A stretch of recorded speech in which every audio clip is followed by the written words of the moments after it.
Chris here, and we're cooking up a chocolatey 16th episode of the Maritime Medical Marijuana Show for you today. Today's episode has been brought to you by Karma Compassion Society. At Karma Compassion Society, we believe that people who have conditions that may be treated through the use of cannabis should be able to do so without fear of discrimination, persecution, or fear of arrest. At Karma Compassion, they take care of patients from Ottawa to Halifax. By take care of, I mean they help people grow, prepare, manage, and consume their medical marijuana. Before we begin, there's a couple of shout-outs I'd like to shout out about. First of all is MUM, Maritimers Unite for Medical Marijuana. Now, a lot of you are aware that this is a group that I'm associated with and I believe strongly in. And I recommend that you either check them out online or pop into one of the meetings and see what we have to offer you as a patient or what you might have to offer us as a grower or a patient as well. I also wanted to mention freemark.ca. Go online, check out freemark.ca, see what you can do to help with getting Mark back home. Got about, I think, a little less than a year left, and we'd surely like to get him back home from the clutches of our American neighbors who have wrongly have him imprisoned as we extradited him like a bunch of cowards. So write him a letter, show him your support, check him out at freemark.ca or just go to Cannabis Culture and see what you can do to be part of the solution and not part of the problem. So you've talked to your doctor and he's approved you to use medical marijuana and you're legal, but now what? You don't talk to your doctor about it because he doesn't know anything. You don't know if you're going to smoke it, eat it, vaporize it, rub it all over your body. The possibilities are endless. So that being the case, that's kind of why we're here. We're here to help you figure out how to best use this plant and to mitigate the symptoms of your own problems. Today's episode, we're going to be talking about Chocolate Cannabis Truffles as prepared by Wolfgang, and he does a great demonstration there on making the truffles. Really looking forward to that. I've also got an impact statement that one of my viewers sent in. He'd like me to read for everybody. It's his opinion on, or his view on what it's going to mean to him when the MMPR is introduced within the next year. And I wanted to bring to people's attention, like I said, that the Maritimers Unite for Medical Marijuana is having their meeting this Saturday on the 9th of March at the Gottingen Street Library. I recommend you pop by, check us out.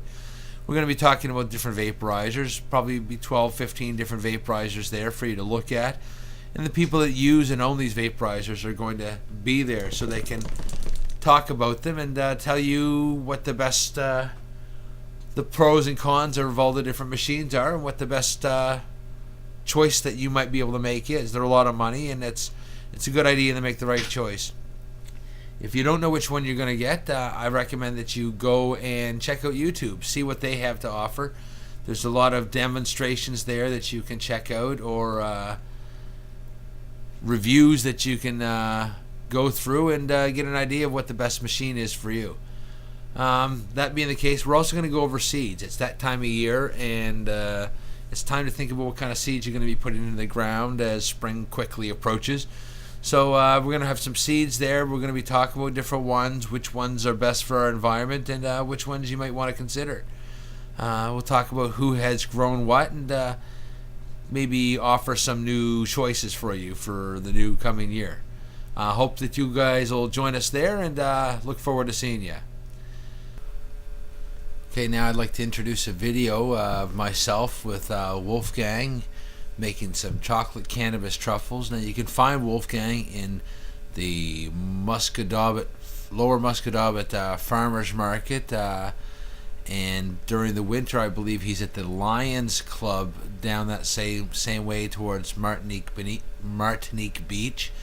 It's well worth the trip. In the spring or summer, you get the 50-mile yard sale that usually runs and it starts down that way, Lower Muscadaubet. If you get a chance, you should check it out. He's been down there for almost 8 years now, making chocolates and got himself quite of a following. And here he is with me making some truffles. Yummy.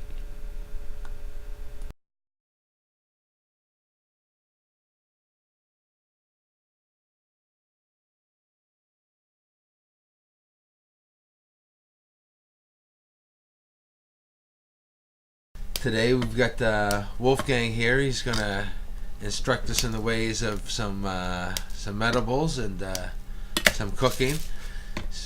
Right now he's going to melt up some chocolate, and after while we're doing that, we can discuss maybe your role in cannabis and activism and the kind of... Well, as I had told you earlier, before we recorded, that I invented these recipes using canna butter I would say in the early '90s, when a lot of gay men were dying and sick with HIV and full-blown AIDS, and one of the complications is that they could never eat. There was no appetite, and as we all know, once you've had some good bud, it makes you hungry. Amen. But often people who can't smoke or don't want to smoke, it's better for them to have something to eat, and I find nothing is better than a good piece of chocolate infused with Mother Nature's goodness. So we're going to make weed truffles today. And what you do is you start by melting out 12 ounces of chocolate, which is 340 grams, 350 grams, about 3.5 good-sized bars. I get my chocolate at my local bulk food store. They sell good dark chocolate. It smells fantastic. Thank you.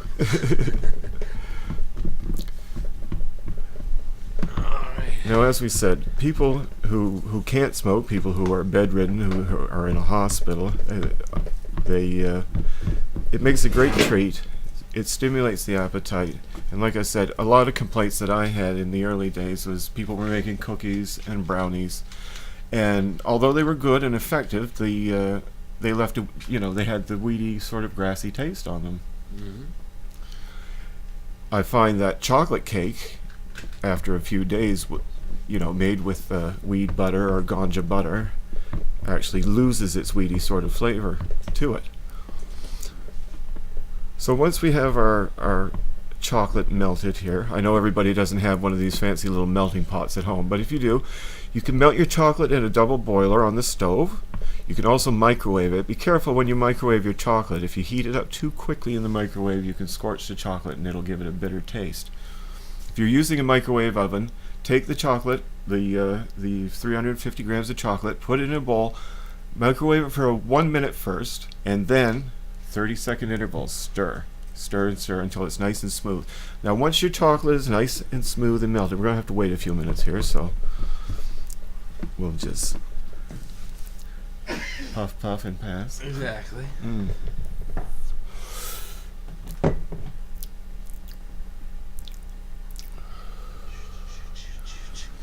Reach behind me and get some bud for the vaporizer. Yes, I love this vaporizer. I've never seen one quite like it. Throw in some Candy Kush. Candy Kush? Candy Kush. Oh my! I was smelling that earlier when I was setting up my equipment. I thought, what is that wonderful sweet smell?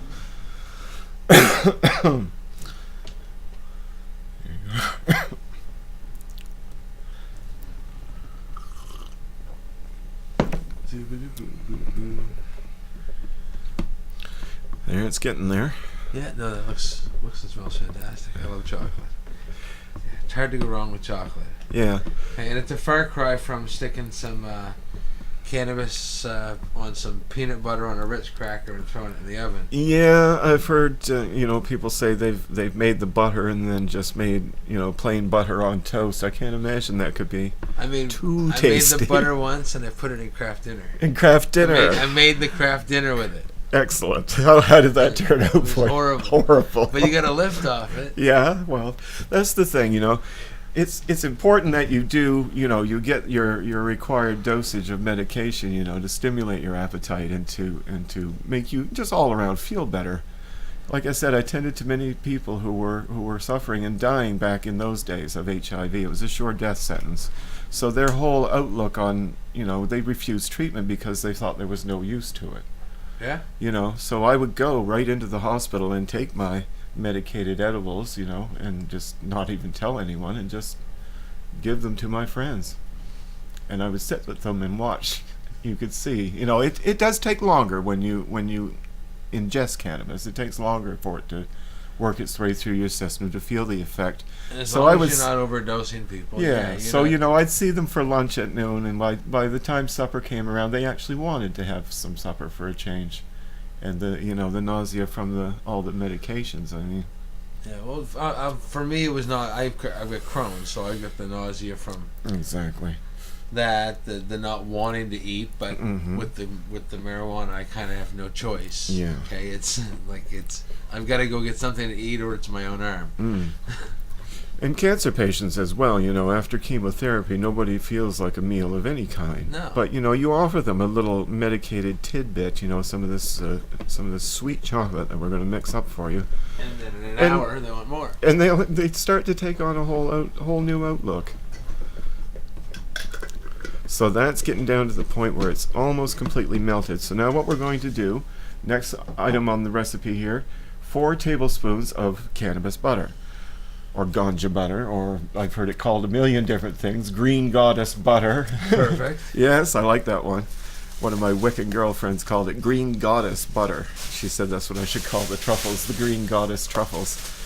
So here we have 55 grams of the cannabis butter, and we're going to post a link later to my blog site where I have the complete recipe, and also a link off of there to how to make your own cannabis butter.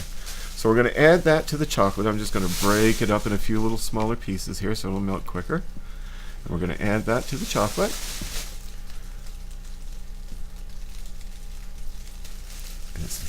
That's got a lovely, a lovely smell. Ideally, good made cannabis butter should be a light velvety green in color and still, you know, very smooth in consistency. Make sure when you watch the recipe that everything gets strained very well. Yeah, no light and dark patches, No no light- lumps, no bumps, No bumps, no clumps. nothing floating in it. Nope. So, there we go. And I'll just wipe my little fingers off here. There, and then we stir the butter into the chocolate. And we wait a few minutes for that to melt. And have another drag. Good idea. See, perfect timing. Excellent. There's the downside about these bag systems, though. What's that? Well, I'm sitting there, we're trying to record this, and I'm trying It could have been push the air out of the bag and crunch, crunch, crunch, Oh, crunch, yeah. crunch. So I'm trying to do it as quiet as I possibly Well, can. hopefully my DJ announcer's voice is coming through loud and clear. Should be with a good mic. I'm looking forward to DJing the Cannabis Festival again this year. Yeah. This will be year 8 for me. That's be DJing awesome. the festival. That'd What a be great awesome. time. Looking forward to it. Mm-hmm. Hoping we get some numbers up this year, though. I hope so as well. It seemed very sort of disjointed last year.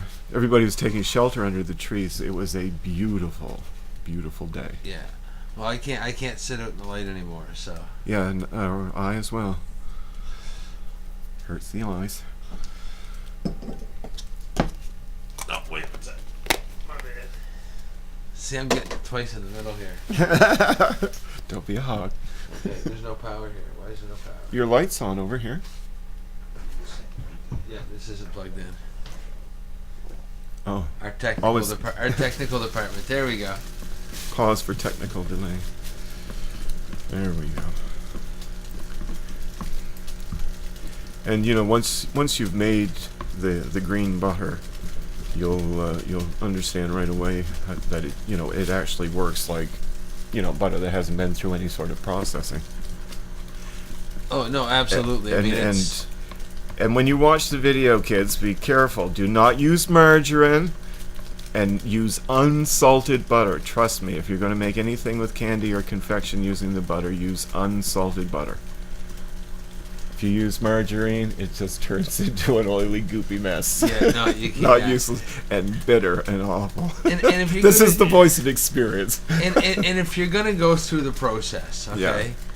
the butter is the least expensive part of the entire product. That's true. Okay, why would you skimp at the very end and try and get the best butter you can get? Okay, and you get the best possible product you can get. and here in Canada, a pound of butter, a good pound of unsalted butter, is upwards of $4.50, almost $5. Okay, I guess it's not as cheap as I thought anymore. No, but But the thing is, if you're going to use good bud in the making of the butter, you're going to use at least 6 to 10 grams of the good stuff. Ooh, look at that puffy puff. No, peekaboo.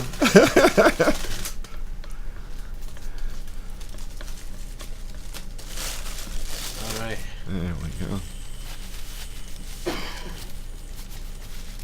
There you go. Thank you.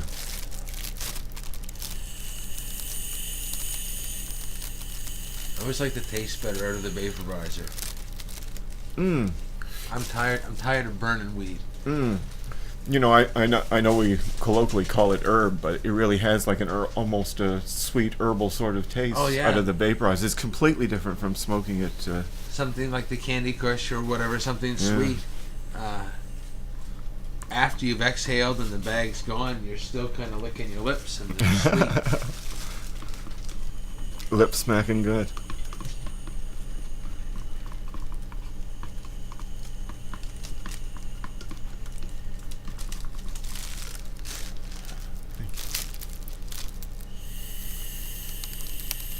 So you've been making chocolate now in chocolate products for how long? And I've been in official chocolate making business now for 8 years.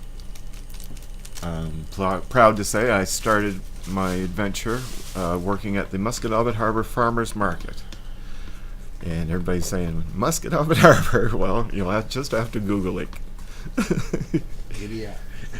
But it's a beautiful community, and I love working for the farmers market. And there are so many wonderful people who work for the market, and they sell organic vegetables and organic baked goods. It's just healthy all around, and I'm there with my good wholesome chocolate as well. Not these ones, but yeah, not yet. Someday we'll be able to get away with stuff like that. But with my regular lineup that people love. All right, we have our chocolate melted. The can of butter has melted into the chocolate. It's a nice, lovely, liquidy consistency. So what we do here is we add 1/4 cup of icing sugar. And for those of you who are worried that dark chocolate is bitter and not sweet, well, this takes care of all that sort of dry, really bitter taste that some dark chocolates have. Okay. Because I always recommend, the very darkest chocolate that you could stand. What we're using today is 70% cocoa. And, for people who are, informed about the value of dark chocolate, they know about things like bioflavonoids and free radicals that are found naturally in dark chocolate. Yeah. I don't tout it as a health product, but it is healthier than, say, something made out of milk chocolate, which has all sorts of chemicals and dairy ingredients and different things in it. Okay. So we add 1/4 cup of icing sugar to the melted mixture. It just keeps getting better and better. Keeps getting better. And we stir that in as well.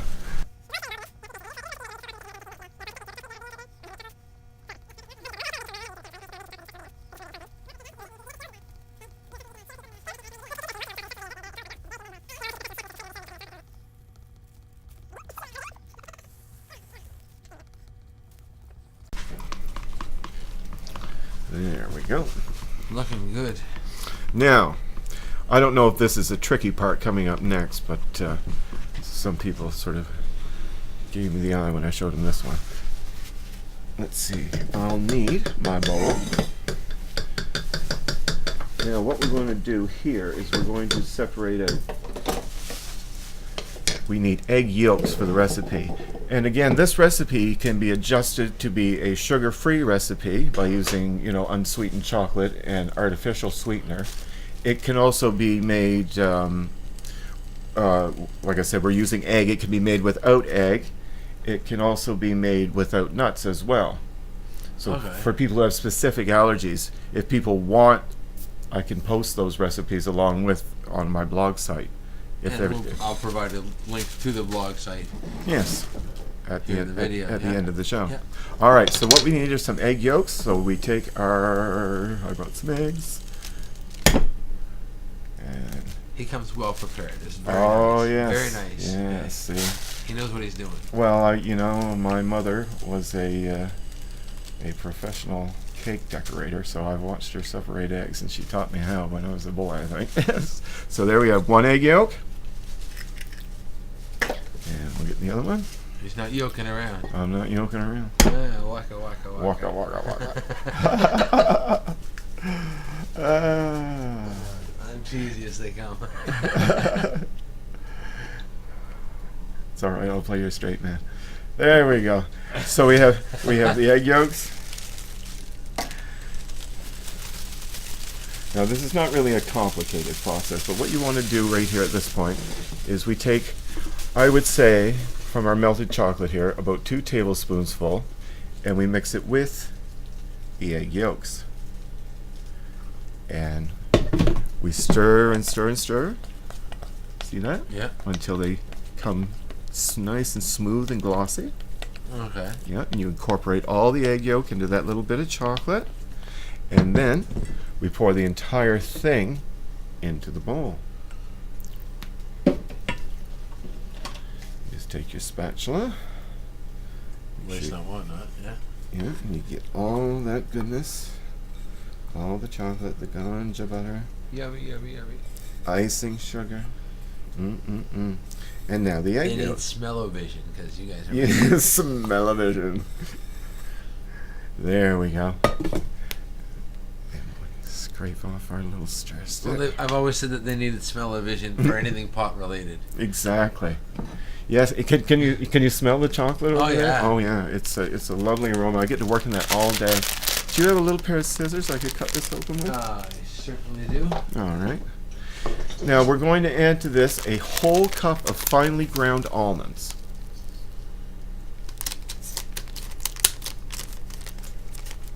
Now, when I'm at home, I take whole organic almonds. I blanch them in the oven. I re-roast them in the oven in sunflower oil. You go through the whole process. I Wow. do. I really take care of the stuff I sell at the farmer's market. I try to use as many natural and organic ingredients as I can. And like I said, I blanch the almonds, I roast them in the oven, grind them into a powder, and then, but we're cheating today and we're using store-bought ground almonds. So we need a cup of those. And look at that, one package is exactly a cup. Lovely. Of almondy goodness. Almondy goodness. And we put those in with our chocolate mixture. I just shut my little pot off here. We want to give that a good stir to incorporate it all. I tilt it towards the camera, I don't know. There. Now you see that comes up and it's still nice and liquidy. Yeah, very nice. Mm-hmm. And while it's still there, and it's cooling down, you can feel it getting stiffer already. Before it goes completely stiff on you. Yeah. No pun intended. Yeah, waka waka waka. I have brought today I have some of this. This is a praline liqueur. Oh, it's awesome. it distilled from pecans. So it has a very sweet, nutty flavor. And we add 1/3 of a cup of that. Again, people who don't like alcohol or anything sort of alcohol-y tasting, you can substitute an equal amount of cream mixed with your favorite, like either vanilla extract, rum extract, whatever you want it to taste like. Even mint, if you want to make like a mint truffle, Yeah. instead of the liqueur. Or you could use creme de menthe, I suppose. So that would make it liquor-y and minty. Chocolate and liquor go together so good. It's like those Christmas. I get those brandy beans. Oh, you like those? I love those. brandy Yeah. beans, man. I could eat them till I'm green. Okay, I just can't stop. It's terrible. Yeah. Oop, I slopped a little on the table. So anyway, we want to get that in there and get it all stirred in really good. And this is thickening. And all it's going to require once this is fully incorporated is 20 minutes in the fridge. Not in the freezer, in the fridge. Yeah. And it'll be ready to roll. And I don't mean down the road, I mean to be rolled up. Oh, perfect. Rolled up. I Rolled already out. pre-rolled. Speaking of rolled out. Speaking of rolled up, I'll push this roll right now. Boom. You've been active in the cannabis movement, like you said, you as you had been introduced to it, and Well, at first I started in Halifax with AIDS activism. I was a DJ for the gay bar, and openly gay at the time, and the AIDS epidemic was in full force. And I started, seeing people suffering. And a dear departed friend by the name of Wilson Hodder took me to my first Cannabis Day celebration. At that point, I had been smoking, but, not with anyone, or, it was something I did privately, Yeah. Just because I had to. And I saw all of these people, gathered together, in this, what I called a very joyous sort of celebration. And I was totally impressed. And my dear friend Wilson, he got up and he spoke of how people receiving treatment for HIV were suffering from nausea, were suffering from wasting syndrome. They weren't eating. They couldn't control the nausea, the vomiting, that sort of thing. Yeah. And he spoke of how smoking cannabis had helped him, had saved him. And, treatments then were very painful. There was oftentimes it was said, that the treatment was worse than the illness. And so to get the cannabis to the people who really needed it, I believed in Wilson, and so I followed him. But it wasn't long after that he was taken from us. He died finally of complications from HIV. And nobody stepped up to sort of take his place at the, when it came to issues about cannabis for people with HIV. Yeah. Now, I admit I have never actually stood up at Cannabis Day and said anything about it, even though I've been the DJ for 8 years. I was there, and that was my way of saying, and you could believe me, some of those people who were with me were all in that boat too. Yes. So that's how I came to be involved with the whole thing. I'm not a jump up and down, scream at the government kind of guy. I never was.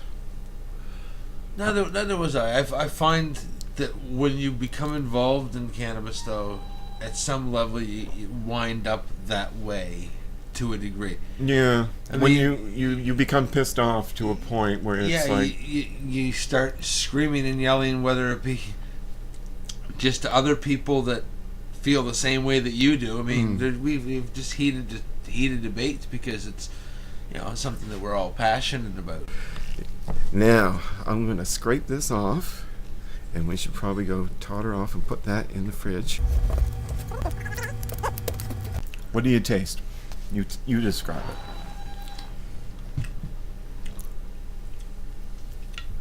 Tell me what. Wow. Tell me what you see. What do your taste buds see? I mean, you can taste the weed. No, barely. You can barely taste the weed. The liqueur? Yeah, really. I can really. But so those are sitting in the fridge now for how long? You said 10 minutes? Probably about 20 minutes. 20 minutes? Yeah. Okay. Cool. Well.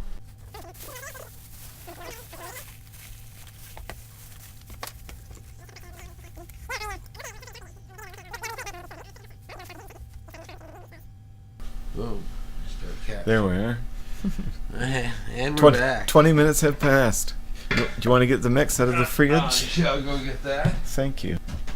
Now, what we want to do, we're going to roll the truffles into balls. Now, what's important to remember here is that... Was this really close enough to 20 minutes? Well, let me see. We'll check the consistency of it first, and we'll see if it's good enough to roll. We may need to smoke another joint. We may need to. We'll see. Yeah, the top feels cool enough. What you're looking for is the consistency of about modeling clay, really. So you want to roll up a ball. Now, I have this little thing here. This is a little tiny, that's a 1 ounce little mini ice cream scoop. A melon baller? It's got the trigger on it, like it's got the release thing on it, Nice. like a little tiny ice cream scooper. For sorbet.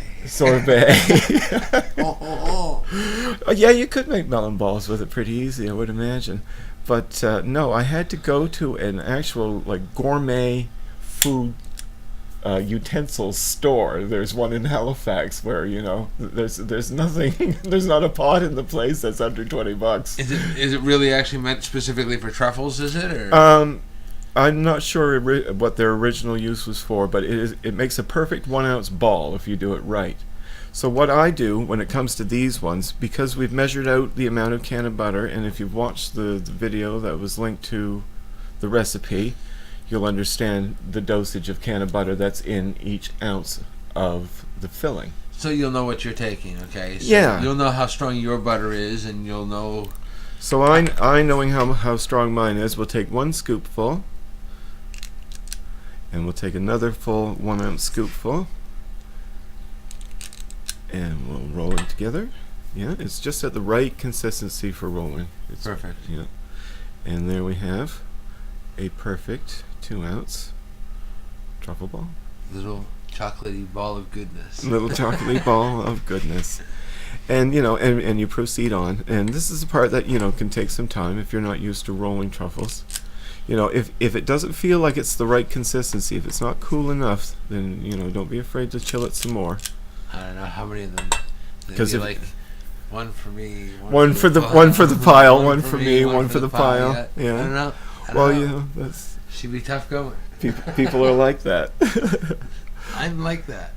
What you can do at this point too, when you're rolling them, I'll get you to assist me again if you will. Sure. What would you like? You can open this. This is another bag of ground nuts that we can use for coating them. There's several ways, you can coat them. Again, you'll see in the recipe, you can get like little chocolate sprinkles, like chocolate cake sprinkles. I've got some upstairs. Yeah, here you can you can pour those in there. So there we got. Okay, that's good. There we got some ground nuts. And while they're still like this in this stage, they're good and sticky. Make sure you get them nice and round. Yeah. Nice and round and smooth. Wow, and you'll. I love dark chocolate. And you'll end up with lots of grease on your hands from the butter, and you just gently roll those around. I don't know if they can see out there. Can you see out there in TV land? In computer land? And there's one rolled in the nuts, and we'll roll this one in nuts. So as I was saying, you can get chocolate sprinkles. You can. What I like to do to, if they're going to be stored for a while, what I do is I chill the mix until it's a good, good hard, like I said, about the kind of like modeling clay. And then roll them in balls and freeze them solid.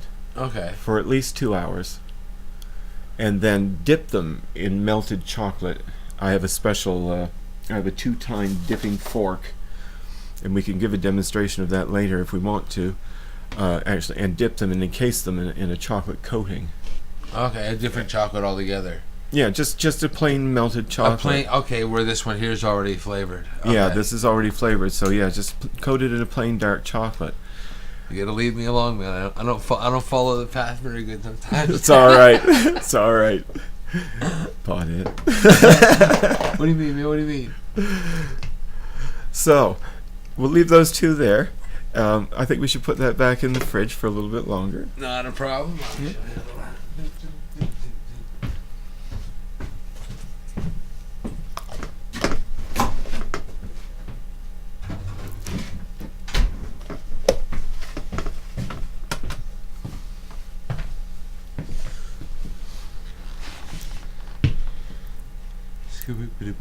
Okay. Yes, whole dipped in chocolate. The truffles are very good, and they'll keep longer that way as well, and the flavor will keep inside the casing basically.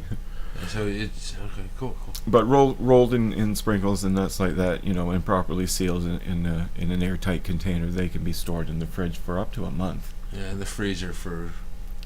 Well, in the freezer, they freeze not so good, or. Well, no, they can be frozen solid, yes, but. Again, an airtight container is the best thing. I wouldn't keep them for more than a month in the freezer though. You go all white. They wouldn't last that long at my place anyway. Well, no, yeah. Freeze what? No such thing. That's funny.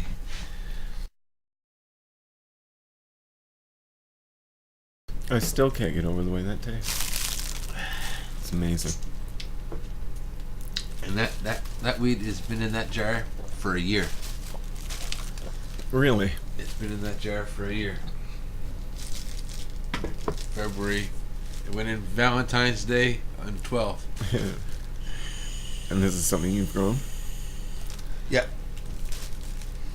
I was gifted the clone by a friend, and no, that's all I've got left. That's my little jars that they... You'll have to have people on to talk about planting techniques and growing techniques. I myself have had particularly good luck with the compact fluorescent bulbs. Absolutely. There's those. Well, there were many people who said, it can't be done. They said, they don't give off enough of this, enough of that. You don't get the yield. I had to be... But they still grow. Absolutely, yeah. They'll work fine. Well, the idea is that you grow a smaller, more compact plant as opposed to a large, sprawling plant. Yeah. You grow a more smaller, compact sort of plant. So you don't need to break the bank on great big power bills and heat consumption and everything else. If you don't have those expenses. And again, people said to me, well, they don't give off enough heat to keep the plants warm. Compact fluorescent bulbs do give off a certain amount of heat. The ballasts and stuff do. They absolutely. do give off warmth. And if you have the plant in a confined space with them, yeah, they will generate just enough heat to keep them at an ideal temperature. But you only want it room temperature anyway. Yeah. Okay, I mean, room temperature is all you're shooting for. Ideally, they thrive well at about 28 degrees, Yeah, well, that's I don't know upper there, but yeah, it's in around there, yeah. Yeah, and I've achieved that in a small confined space using only probably 8 CFL bulbs. Yeah, wouldn't take too long. No, that's fantastic, and you just don't get the great big hard solid nuggets that you get off of the HID lighting and the. Well, the thing that I've learned is that you have to learn a thing or two about how to trim your plants when they're young, so that you produce, like I said, a more compact, smaller plant as opposed to a large, sprawling plant. Oh yeah, because you don't get the depth of light from the fluorescent that you get from the punch that you get from the HIDs. Yeah, and again, you're in the confined space that you put them in should be white. Reflective. It's all got to go back to the plants. Yeah, everything. Because I had found online that there was this whole argument about whether your growing environment, if it was a small box or a big box even, or a small closet, people said it should be black, and then other people said no, it should be silver, reflective. And then ultimately, when I read about light spectrums and about Kelvin ratings, the tests are always done against a white background. Yeah. That reflects the most light back. Now there are special reflective mylars. There's and they do give back a lot of light. Absolutely, And then I started coming upon forum sites about people arguing adding LED lights because they're very efficient as well. Yeah. LED lights and CFL bulbs at the same time, that's just or sessions of one or the other, combined timing kind of thing. The LED lights, they're not that good. If you go online, you watch people grow with them. Yeah. Okay. You'll see people that are happy to show their grow in veg. Yeah. Growing with LED lights. Right. You don't see any online YouTube videos of people that have grown with LED lights in bloom that are bragging about how they've done, okay? Because there is no real success, okay? Because they're no better. The new LED lights come with fluorescence as part of the fixture. Oh, okay. Okay, so that tells you right there that the LEDs have no more power than the fluorescent did in the first place. So why pay all that money? All that money, and it's huge money for LED lights. When you could just add more fluorescence and you would be just as well off. What I find interesting, though, that while I've been using bulbs that were clearly marked on the packaging, guaranteed to last 7 years, only lasted a year tops. Well, if you want a bulb that lasts for a long time, at one of the mum meetings we had done an episode on the lighting that's put out by Chris spit it out, Nikola Tesla, the induction lighting, magnetic induction lighting. There's light bulbs that were lit in 1970 that are still running right now. Wow. Okay. Very cool. There's no. They look like a fluorescent bulb. They produce no heat. Mm-hmm. Okay. They produce all the right. Every spectrum is full. Okay. Yeah. Can they be sorted out by specific spectrum? It's all of them. They're all there. Okay. Every single, the ones the plant doesn't want, the plant doesn't use. Okay. I suppose, yes. The other lights don't hurt the plant. Right. Okay. It just doesn't use them. So, but every other one there, it's every single spectrum is all there apparently. Nice.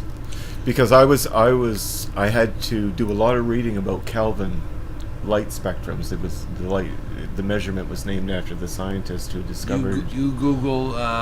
And I read, that certain Kelvin ratings emit blue light, and other Kelvin rated bulbs that emit a red spectrum light. Yeah, and these. So your plants under the blue light spectrum think that it's spring, and you put it on a longer cycle, and then when it comes to flowering, they go on to the red bulbs, the ones that emit the red spectrum, and they go on a 12 and 12 cycle.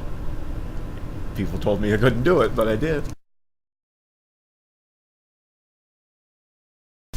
Somebody gave me what they call a severely medicated brownie, and I said, "Are you sure of the source that this came from? What is in this?" And he couldn't answer me. Yeah. And I said, he said, "Oh, I ate some and this and this and this, And I said, "If you don't know who made this, if they can't verify what's in it, you shouldn't be, But me being me, I ate a half of what he gave, and believe me, he gave me the size. It was only about maybe 2 grams of brownie. Honest to God, I had half of it, and I felt something, for sure. I was high, but almost an hour later, I broke out in a cold sweat. Too high. Like a horrible, awful feeling came upon me, as if I were almost, had a flu all of a sudden. I wasn't sweating like I had a fever, but I was wet and cold and clammy. You were greening out. That's called greening out. It's almost like. What is it? An overdose of something? Well, you're too high. It's like if you were drinking. No, but I wasn't. I mean, I was totally aware. But if you were drinking, okay, and you have that one more drink. Oh yeah, when you're over the line. And you're going, oh no, and and things don't feel right anymore, and it's not fun anymore, and that's what happened. You just don't feel good. What you need to do is, and for a lot of people this helps. Okay, maybe not everybody, but if you can get a natural fruit juice, okay, just grape juice, apple juice, something like that. Okay, a drink of that. Usually will snap you right back around. Oh, okay. Well, that's good to know. It does. It does help make you feel a little bit better. Sage advice from the experts. Because I'll tell you right now, it's a horrible. Nobody likes feeling that bad. Well, no. And that's exactly what it comes from. Well, it's from being you, too high, just like being too drunk. I mean to tell you, I called the person who gave me that tiny fragment of toxic substance. And I told him, I said, "You fool," and me fool as well, for eating the damn thing. I could have caused a serious reaction with something, because I'm on a lot of doctor pills too. Pharmaceuticals, I got a list as long as my arm. But how many times have you watched people do that with edibles? Okay. Oh my God. People said if it's not that they don't care what they ate, they don't care how many they eat. Okay, I've watched people sit there. Eat a whole pan. I've made gummies. I make little gummy bears. Gummy bears. Yeah. I love gummy bears. Okay. With the oil. Yeah. Okay. And I've seen people just go whoop, whoop, whoop, whoop, whoop, whoop, whoop, eat a dozen. A dozen? Are you kidding me? Like, it's ridiculous. Okay? And it was a high oil concentrate. Oh, absolutely. I mean, I make them based on the fact that nobody ever eats one gummy. I get that. Okay, yeah. And again, to all our friends out there, make sure you know your portions. Yeah, how much is in each piece? That's important. They're medicated. You can't sit down and eat a dozen of something like this. Exactly. Okay. And also that's how products like this are marketed as well. They're marketed by weight and proportion. Yeah. Yeah. So make sure you're getting, if you're buying these at a dispensary or something, make sure you're getting something of good quality. That has the concentration that you need. Absolutely. Yeah. Now, the biggest thing with that is, of course, just getting them from somebody that's reputable. Okay. Yeah. Of And I mean, because with an oil or anything like that, you have no idea what goes into the product. Okay. Exactly. And there's already people that are worried about the way oils are made and produced and stuff, and what the end product is actually like. And once you've put it into a baked good that tastes as good as those, I mean, holy cow! There's no way that you'd even be able to tell if you had crappy product to start with. So you need to know that the person that you're dealing with is somebody that's trustworthy and. These guys are nice and hard and firm and ready to go. Those are the first ones. So there you go. Yeah, thank you. Yummy. To your good health. Still soft.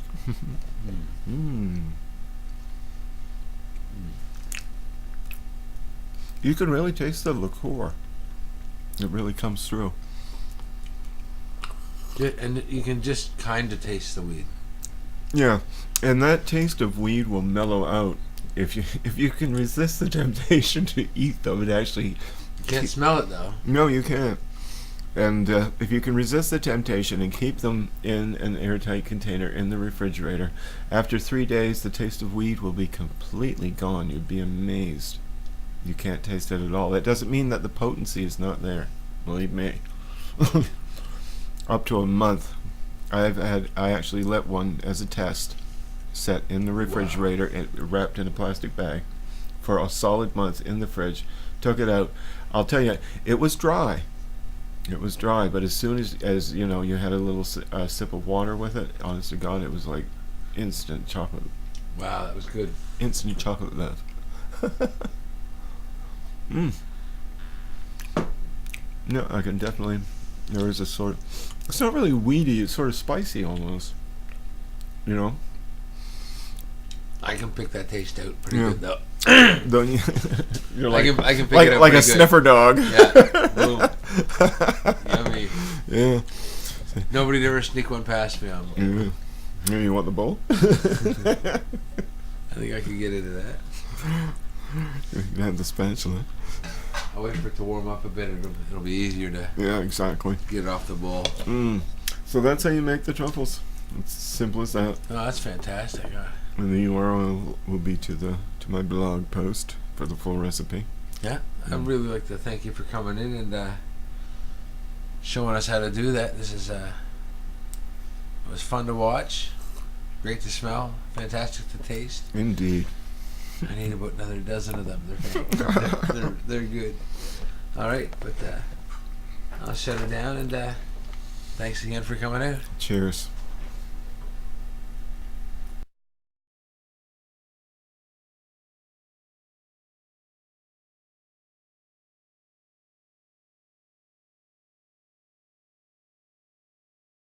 Okay, so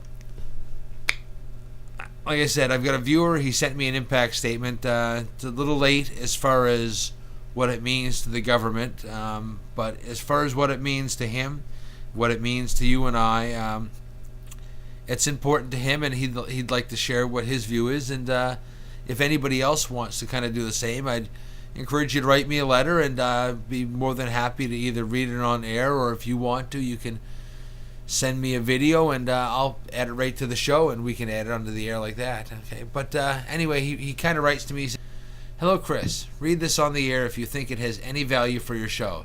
It is my honest impression of how the MMPR will impact me if it goes through. You're right. It is worth it, and I will read it. So here you go. To all concerned, I am retired 32 veteran on my modest pension. Throughout my military career, I spent over 19 years at sea, removed from family and friends, living out of a boot locker as opposed to a suitcase. I paid my dues, and now I just want to enjoy my freedom and my retirement. I had suffered chronic pain for years in the military and was prescribed drugs that either didn't work and or could have led to addiction, some of which have been taken off the market completely. For years I suffered silently, not to affect my operational status, but that was then and this is now. I'm retired and want to improve my quality of life.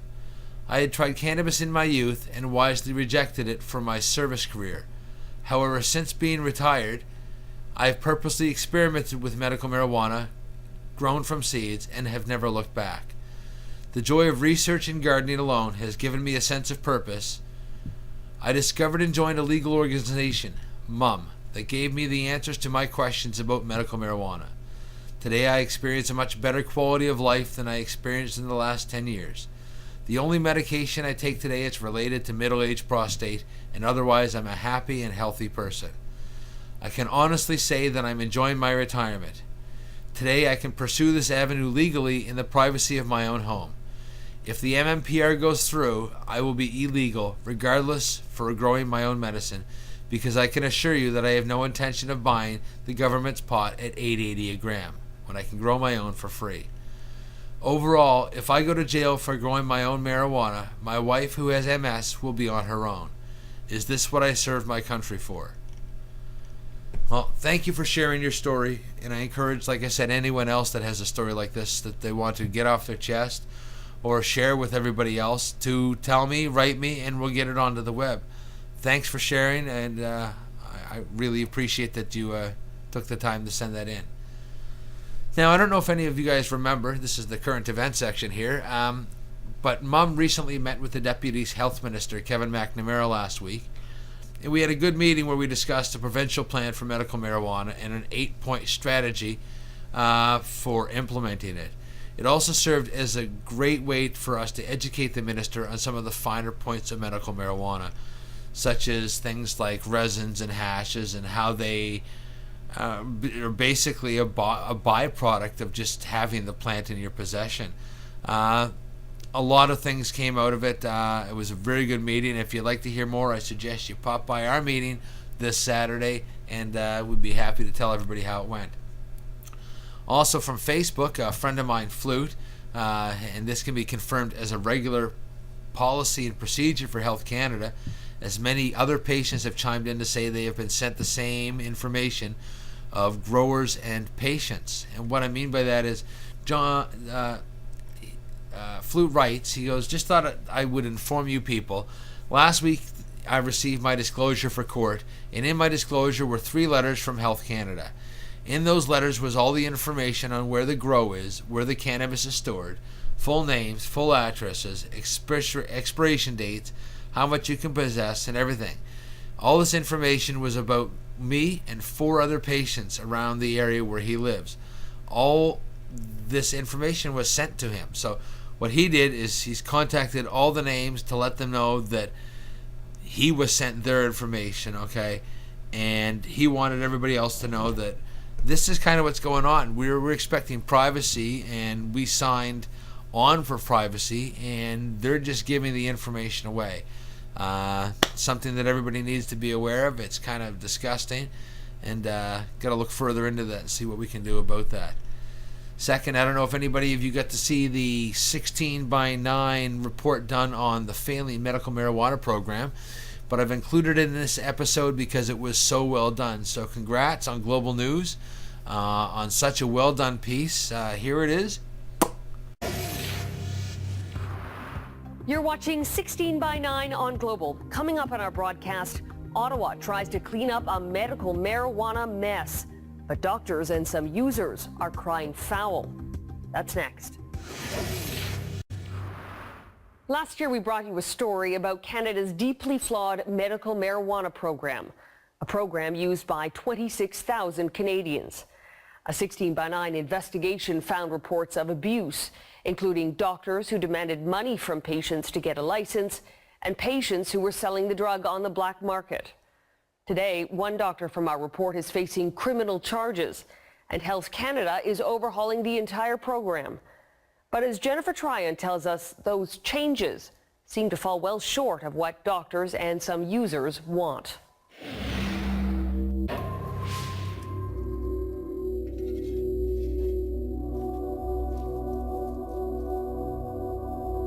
Smoking a joint used to be Marie Cole's go-to remedy. The only way, she said, she could get relief from the chronic pain of multiple sclerosis. Now she says if she can't do it legally, then she's not doing it at all. If I could get the license, there would be less of a worry of me getting charged. And honestly, the stress of that brings on pain. So I can't have much stress in my life at all. Under Canada's new medical marijuana program, Marie will no longer need a Health Canada license to buy marijuana. But she still has to find a doctor to prescribe it, and that's where she runs into problems. I have 2 neurologists, and both of them are like anti-marijuana. They're just not cool with it. So she's no better off than she was last year when she couldn't find anyone to sign her license application without paying a lot of money. You're just done with having to buy on the street? Yeah, that's pretty much the thing. I don't want to get in trouble for it. Without a license, she was forced to buy marijuana on the streets, risking safety and possible arrest every time she wanted to feel better. I'm getting older, and honestly, I don't want to go to jail for it. I don't want to have a criminal record. Like, that can ruin my life. When we first met Marie Cole last year, marijuana was making her life bearable, and she had great hope of getting a legal medical marijuana license. You haven't been able to find a doctor yet, have you? Yeah, exactly. I have never found a doctor that would be willing to do anything like that without payment. Because you've been there, you've done that. That's not right. Every doctor Marie visited last year refused to help her get a legal license. We discovered that's a common complaint in Canada. In fact, the more she tried to go the legitimate route, the more she found she was being rejected, even discriminated against by her doctors. I was just disgusted with the whole process and how Health Canada is dealing with it. Until finally, last year, she says she heard of a physician who supported the use of cannabis as medication. When I was told about this doctor, I was so excited. I was so happy. I'm like, okay, finally, I'm not going to have to worry about having to get arrested maybe. But soon that joy turned to shock and disappointment. I walked in and I looked at the roster and it said something about a lawyer's office. So the guy took me into the room. I went to pull out the chair to sit down, and as I was sitting down, he said, okay, I need the $1,000. And I didn't even sit down. I stopped. I was like, what, $1,000? What are you talking about? He's like, it's $1,000 to fill out the paperwork. And I'm like, $1,000 for what? What are you doing? Seriously, I can fill out the paperwork myself. And he's like, I'm sorry, I can't waive the fee. You still have to pay that $1,000. I felt like I was a part of a scam or something, honestly. The man she was talking to worked for lawyer Ron Marzell, who, in an interview with 16 by 9, admitted to charging a fee for filling out medical marijuana paperwork. Listen, I will help people who want to be helped. There's a market for it. I didn't create the medical marijuana program. I did not create it. I wish it wasn't operating this way. But you know, it's a little deceptive, though, for someone to be calling a doctor's office and to be given an address and they show up here. Okay. You don't see that? Again, I don't know where the confusion was with this particular patient. So 16 by 9 had another patient call to set up an appointment with the doctor. There is a fee of $1,000 plus HST. The process was confirmed. The address she was given was none other than lawyer Ron Marzell's office. The next stop here. This time it is a doctor's office. The address for Dr. Ira Price. 16 by 9's cameras capture patient after patient going in. We even saw the lawyer, Ron Marzell, dropping off more patients. Every signature coming with a price tag. We wanted Dr. Price to explain whether he too was profiting from medical marijuana. I just need to ask you a couple questions for the show. Okay. My goal is to be as compassionate and empathetic to these patients as I possibly can, because cannabis is definitely helpful to a lot of people. And from my perspective, I'm doing the best I possibly can to help these patients. Is that the only thing you're here to do is sign these forms? No, I do full assessments on patients, absolutely. Last year, our producer, posing as a patient, had one of Dr. Price's so-called full assessments. We timed it. It lasted just 6 minutes, 15 seconds. Take that up to the front, you're done. Really? Yeah. That's it? That's it. He got the signature he needed to help him smoke and possess pot legally in Canada. I'm the physician that comes to the clinic. I do the medical aspect of things. I don't have any financial motivation in the clinic whatsoever. I'm assuming it's a free market. If they want to charge a certain amount and a patient is willing to pay for it, or a client, it doesn't have to do with me. Dr. Price works as an emergency room physician in Hamilton, Ontario. He no longer uses this location to sign marijuana licenses, but he is still signing them on the side. When 16 by 9 called his office a few weeks ago, we were told patients must have a doctor's referral proving medical need, and he'll sign the forms for $250. Right now, who's benefiting? The lawyers and the doctors. Absolutely. The lawyers and the doctors are benefiting, okay? And again, is there anything wrong with a doctor wanting to make money? On the back of some of the most vulnerable patients. Absolutely, and it shouldn't have to be that way. We need a better program. So last year we took our findings to Colin Carey, Parliamentary Secretary to Canada's Health Minister. He said he was surprised. Well, some of the ones that you brought to my attention today, I was certainly not aware of, but I think it's disgusting. Are you surprised to hear those abuses? I am actually. What you're telling me, I'm totally unaware of. We need to make a change. So what Health Canada is going to be doing, we're going to be phasing in a new program. We're trying to make it more, if it's going to be prescribed as a drug, to treat it more like a drug. Now the government is scrapping its involvement in the license process and instead will have doctors prescribe pot directly, like every other prescription drug. Trouble is, those promised reforms don't sit well with Canada's doctors. They're worried about the effect on their patients. We're very concerned about prescribing a product that actually may potentially harm them.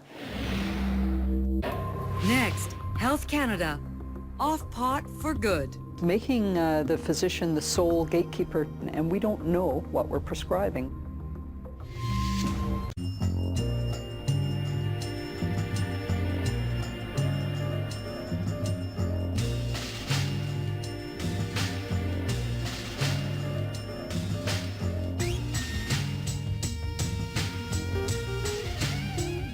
Providing Canadian patients with access to medical marijuana has been legal in Canada for over a decade, but many complain it's all smoke and mirrors. 16 by 9 discovered a long list of systematic abuses, doctors charging patients hundreds of dollars for access to the program, doctors even operating out of hotel rooms, charging patient after patient for their signature. The appointed time and place was at the visitor's inn. Along with the medical files and myself and all the relevant paperwork, we were also to bring a fee of $250 in cash. 10 minutes later, Chris Lawson, who suffers from arthritis, had the signed document he needed to get a license for marijuana from Health Canada. Lawson said he wasn't the only person to show up. I would estimate about 20 people or so were in the line. It was a kind of a processing mill in a way. One of the doctors 16 by 9 found running these roving clinics is described by many as a hero because he helps people get access to a license when most other doctors refuse. We tracked him down on a country road near his home not far from Cohill, Ontario. How many applications have you signed off on? But sources told 16 by 9 Cameramen signed off on nearly 5,000 medical marijuana applications last year alone. That's nearly a third of the total number of license holders in Canada. Do the math at 250, that's 1.2 million.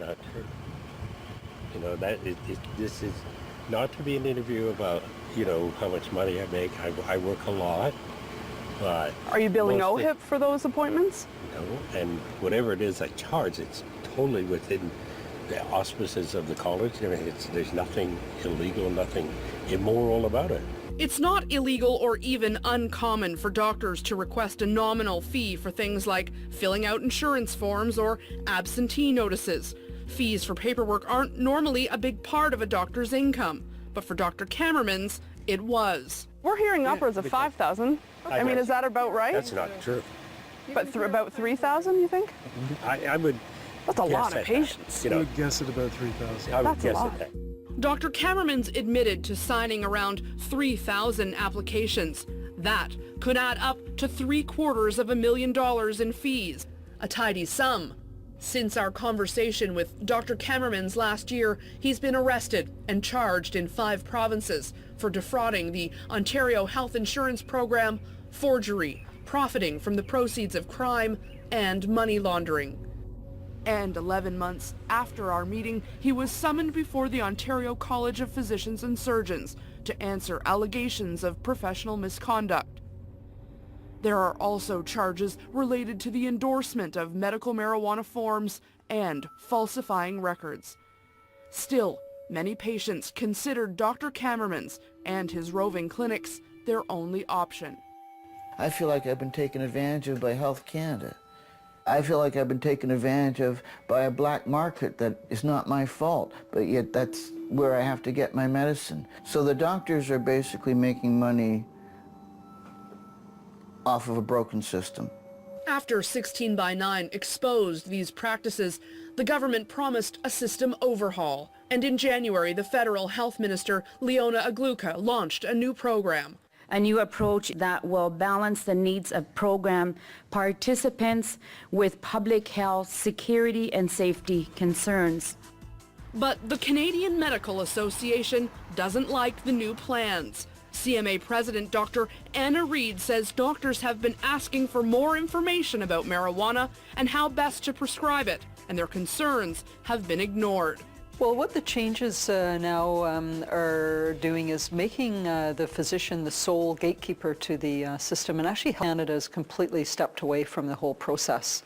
So now a patient would come and visit their physician, and the physician would be asked to write a prescription like any other drug for medical marijuana. But a majority of doctors surveyed last year said they'd seldom or never prescribe marijuana because they don't know enough about its effects. We don't have any of that information there. So 5 grams of one strain of marijuana is very different from 5 grams of another strain, and we don't know what we're prescribing. So it's untenable for us to be put in the position of basically writing something out that we have no idea what it is. So where does that leave Canadian patients? For Marie Cole, right back where she started. No doctor, no license.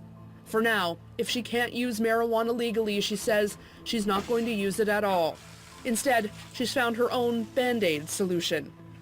It's taken nearly a year to get this new pain-relieving ritual right. The timing, the temperature, the scalding heat from the hot shower, up to 10 times a day. It means now she rarely leaves home, housebound, by a system that doesn't serve her needs, or those of other Canadians who depend on marijuana to make life livable. So the price of not having a criminal record, you have to accept all of this pain. Yeah, that's pretty much the trade-off.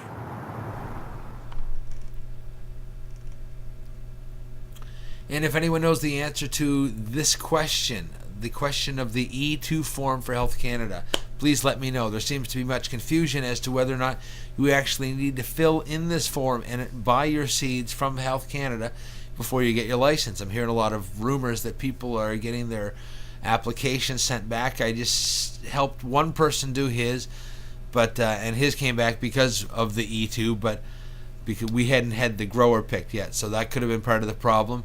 But send me a message, let me know if that's what's going on or not, and we'll see what we can discover about that. Again, the mum calendars are available. Come check them out. And Ted Smith's Hempology 101 book and Mom's Funny Medicine book are available, and they'll be at the meeting that we have this Saturday. On the next show, looking for a new interview and some testimonials. Also, like to thank the Computer Tuner for providing the equipment that I used to make the show possible. Some recent work been done to the computer lately. Hope things are better and better all the time. Again, go to freemark.ca and send in your support. Write a letter, donate, become part of the solution. Thanks for watching. Be nice to each other. Peace, love, and hippie shit. Take care of yourselves.